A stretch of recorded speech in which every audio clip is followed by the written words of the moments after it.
We have a variety of issues that we think are not consistent with USMCA right now, and we'd like the Canadians to comply with those things right now. It's hard to move on to a broader conversation about how to improve the agreement when we don't feel like we have compliance with the initial one. There's two parties in a negotiation. One, we're not sitting here taking notes, okay, and taking instruction from the United States. Understanding their position, understand where it's in Canada's interest, in our joint interests to be stronger together. As the deadline for the review of CUSMA nears, tensions are seemingly escalating between Canada and the U.S., from tariffs to concessions to U.S. alcohol bans. What approach should Ottawa be taking? How fragile is the relationship between both sides right now? Let's bring in our Sunday Scrum. Steph Levitz is a senior reporter in the Globe and Mail's Parliament Hill Bureau. Rob Russo is a writer for The Economist here in Ottawa. And Alex Boyd is a reporter for the Toronto Star based in Calgary. First-time Scrum member, so thanks for joining us, Alex. And because you're a first-timer, we won't make you go first. We'll come to you last. Stephanie Levitz, let me start with you. It did seem like there was a lot of pieces moving this past week on this file, although I'm not sure that any progress was made. But at least now there's this new council that's meeting for the first time tomorrow.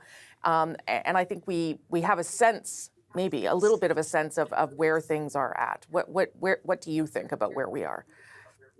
Yeah, it certainly was a lot of noise over the last week, right? About the Canadian side waking up, as it were, and starting to go on these negotiations. Some of that is filling a political argument vacuum, which is to say that the Americans have been making a lot of noise sort of prior to this run-up of announcements from the Carney government about their new Canada-U.S. Council. And then you had the new ambassador in Ottawa testifying before a parliamentary committee. And there's an expression, right? He who shouts first shouts loudest. And for Mr. Carney's government, now with their majority heading into this spring economic update for Canadians, they need a narrative of what Canada is actually doing. We've sat on this panel, and you've had other guests on this panel, part of this segment, multiple times saying Carney needs to show his work. He needs to explain to Canadians what is going on. And I think this last week has at least given a sense of forward motion, if not anything tangible in terms of delivery. Do you, Rob, do you see a government strategy in terms of the things that we heard said and even just who's on this council that is meeting tomorrow? Yeah, actually, I thought, beginning with the YouTube video the Prime Minister released last week, I thought we saw the beginning of a narrative arc and competing narrative arcs. It started with the Prime Minister saying, look, I'm gonna be keeping you apprised of what's going on. Things could get bumpy, and I think Janice Charette also was part of that arc, as was the leak, which I think was very important, to Radio-Canada about an entry fee. It was essentially the government saying, oh, look, we're in there, and we are not going to sit back. We are going to hit back.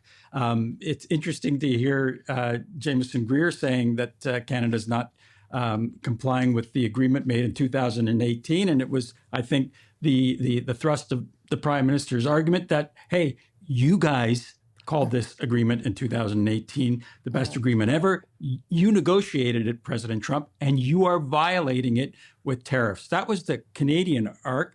The U.S. arc was, it was quite interesting as well. It began, I thought, with the big mouth Manhattan mini-me and Howard Lutnick saying, you give a little and we'll take it all, which is essentially the U.S. position going into all trade talks that I can remember. Jamieson Greer saying that we're in a clash of visions when it comes to how global trade works, and continued with Rick Switzer, Mr. Greer's deputy at the Council of Foreign Relations, saying Canada has no cards so cave. So I think we should actually be a little bit encouraged by what we heard. I think what we're seeing is the beginning of negotiations in public, and get a sense of how contentious talks are going to be in private. But we saw the beginning of negotiations. Alex, I mean, you're a little further removed from all of this, but when you watch it unfold, do you see that there might be concern for Canadians, or do you see, as Rob pointed out, that there is maybe some hope and a little bit of movement anyway? Yeah, I mean, it feels like there's a little bit of hope here, but at the same time, some of the issues that the Americans have chosen to really, plant a flag on, I think are a little bit interesting. And the way they're framing it is maybe not the most realistic. As you mentioned, I'm talking to you from Alberta today. And one of the issues that the Americans have been really fixated on that has clearly really rankled them is the issue of alcohol. And I'm, again, here in Calgary, which means I'm in one of the few places in the country that, if I wanted to, I could walk down the street and grab myself a bottle of California wine or Kentucky bourbon because there is no alcohol boycott here. And so, even though there are no restrictions on alcohol here, consumption is down. It's not universally across the board. People do seem to have missed their bourbon. But when it comes to things like beer and wine, there's not the demand that there once was. And so, the Americans have held this up as something that they see as a really big political win. They would like, Canada to get rid of this. They see that as being something that would, ease pressure on their own producers. But I think it's just a really interesting example of the fact that these sorts of TIFs have economic consequences, but psychological ones too. And, Sure. Get rid of some of this stuff, and it doesn't mean that it's going to be smooth sailing. Yeah, and we talked to the Manitoba Premier. He's coming up in the next hour, and he's not putting the liquor back on the shelves, nor is Doug Ford. And I wonder, Stephanie, whether that is, the Prime Minister obviously can't ask them to do it. I don't think he's going to anyway. But are those sort of points of leverage that are different between different levels of government, are those helpful? I mean, helpful in what are our other bargaining chips, right? Yeah. What are the other things that Canada could be considering putting on the table? You sort of look at these trade talks right now, and they've almost become a bit of a culture war in their own way. I mean, you have Canadian cabinet ministers, in addition to this alcohol, are we going to put supply management on the table? Not heading into a Quebec election, we're not. Are we going to put French language labeling requirements on the table? Again, not headed into a Quebec election, we're not. And so if this is the bargaining chip that we're somehow opening with, I guess, okay. I mean, to Alex's point, and others have made it as well, even if we put the booze back on the shelves, some Canadians will start rebuying, but not all will. Think about travel, right? Nobody has told Canadians not to go to the US. And yet Canadians are not going to the US. And you have government leaders, from Las Vegas, for example, from Nevada, begging and pleading for the Canadian conference industry, for tourism to come back. Are we to put that on the table in trade talks? We, as a nation, and I think this is what seems to really irritate the Americans in a way, that we don't like them anymore. And they want us to like them.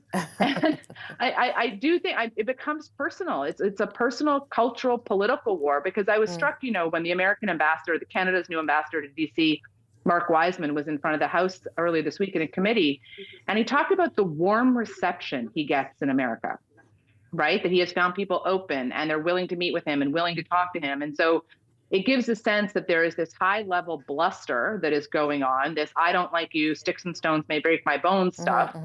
And then underneath the scenes, you have industries that are being crippled by these tariffs on both sides of the border, and perhaps some actual goodwill to find a way forward, understanding that President Trump has made it clear that no tariffs is not a reality.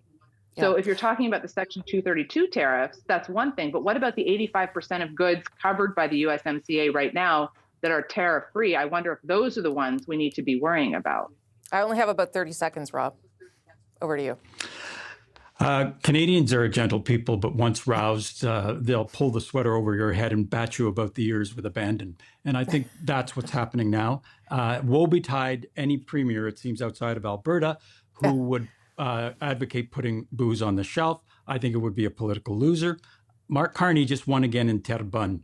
That's not because he's a deft politician, although he's turning into a deft politician. It's because Canadians are angry at Trump, and they want to send a message to Trump, and they're doing it via Mark Carney. Every Canadian who's paid their bills under this Prime Minister knows that he is wrong. It should not be a surprise that he got it wrong again. After all, Mark Carney has been wrong about every single economic issue of the last decade. He was wrong to support carbon taxes, wrong to support money printing that led to massive, rampant inflation, and he's wrong again to claim affordability is getting better. Opposition leader there, Pierre Poilievre, questioning the Prime Minister's economic acumen this past week and going after some of his choices. This as the government prepares for that spring economic update on Tuesday. How well is the government responding to some of the challenges that Canadians are facing? What can we expect from the update? Let's bring back our Sunday Scrum. Stephanie Levitz is a senior reporter for the Globe and Mail's Parliament Hill Bureau. Rob Russo, a writer for The Economist, and Alex Boyd, a reporter for the Toronto Star, based in Calgary. Good to see you all again. Alex, I said I'd start with you, and I will. I don't have any leaks about the update at this stage. But I wonder what kind of balance you think the government has to walk here between helping some Canadians, like the gal I spoke to in the last hour, and showing some progress on some of their big ticket items. I think so much of this, I almost called it a budget. I keep forgetting that's now a fall thing. But so much of this is going to be a communications exercise and really getting across the point that they understand that Canadians are struggling, understand that they need to be doing more to help, and really making people feel like that's an issue that they see and they understand. This really opens up a new challenge, it feels like, for Carney's government, because, so much of his political success over the last year has been tied to the fact that people have been very worried about what's going on in the world right now. And he really presented himself as the person who was best equipped to, deal with the United States, deal with Donald Trump. But that really hasn't meant that people's concerns about affordability or cost of living have gone away. They've just been overwhelmed by new different worries. And so this feels like it kind of invites a renewed focus on his ability to actually address some of those concerns, particularly since we're now dealing with, the aftershocks of things like, oil prices going up and the general war in Iran. So again, it kind of invites him to play in a different arena, and it remains to be seen if he's going to meet what Canadians want there. Rob, what kind of pressure do you think is on the government to show that their choices are working, that the economy is doing okay, that they've and that they're hearing some of those things Alex is talking about? They're hearing that from the Canadians and responding to them. I think it's a challenge for the Prime Minister. He was hired to do this job. Everybody has certainly they have aspirations. I think a lot of the support for the Prime Minister is aspirational, that he can deal with this, that he can deal with Trump. This will be a measure of that. There are people around him who sometimes worry that he gets technical in these instances and rather than empathetic. I note with interest that both he and the Finance Minister have announcements tomorrow. I'm sure that they will be aimed at affordability and trying to lay that down before we get the news in the economic update. And there are 3 or 4 things we should look for in terms of signposts in the economic update. Number one, how's trade diversification going? Recent reports from Statistics Canada suggest it's going in the right direction. Mm-hmm. We've gone from about 3/4 of our exports going to the United States to about 67%. So it's certainly trending down. Is spending on track? Is that being kept in check? While at the same time, are they prepared to help out workers in the sectors that are being pulverized right now? Steel, aluminum, forestry. Yes, oil producing and energy producing areas of the country, Alberta, Saskatchewan, Newfoundland, are going to have some good things. And so is the federal government going to have some good news in terms of revenue. But at the same time, those tariffs are hitting at the same time as energy prices in areas of the country that are already reeling because of those tariffs. So I'm looking for those 3 or 4 things. Stephanie, what are you watching for? And then how on the balance issue in terms of showing progress, which you and I have talked about on various panels, is the real challenge for the government right now? Yeah, just while we were waiting to go on air, the finance minister put out a bit of a teaser video, I think, really trying to frame what is about to happen on Tuesday with this economic update. And it looks like it is definitely going to be, a series of showing Canadians, okay, what have we done in the last year? Let's recall that this update is coming on the 1-year anniversary of the Liberals winning their minority government in the in the spring of 2025. And it'll come also a day after their majority will be more or less certified, because the 3 new MPs are about to get sworn in. So it's a bit of a bookend, if you will. And in the video, Champagne really took people through what has happened over the last year, highlighting some of the bigger things like Rob talks about in terms of trade diversification, hitting on the affordability pieces that have been gone into place so far, and promising, in the finance minister's words, to build on that momentum. And that will be interesting. They have fiscal room. I mean, the projections coming towards, the end of the fiscal year suggested their deficit was going to be lower than forecast, but that doesn't, they've had a raft of new spending since the last budget. So probably that's going to be packaged into that.